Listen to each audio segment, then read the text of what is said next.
Concluso all'ospedale San Bortolo il doppio intervento per migliorare gli standard tecnologici e assistenziali del valore di 2,7 milioni di euro in due ambiti, il nuovo centro trapianti e la nuova terapia intensiva post-operatoria inaugurati oggi.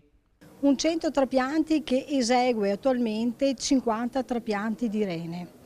È un centro trapianti che è stato, come dicevo, ristrutturato secondo gli standard e i requisiti nazionali sia organizzativi che funzionali.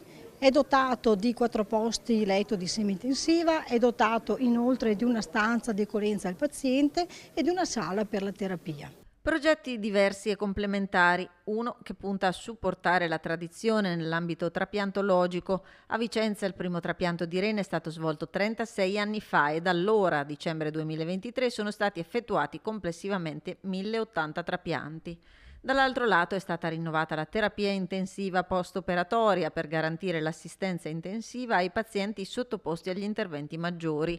Nel 2023 la terapia intensiva post-operatoria ha accolto 840 pazienti, dato destinato ad aumentare in futuro grazie alla disponibilità di 3 posti letto in più. Oltre al centro trapianti abbiamo inaugurato anche la nuova tipo, la terapia intensiva post-operatoria, che è dotata di 8 posti letto.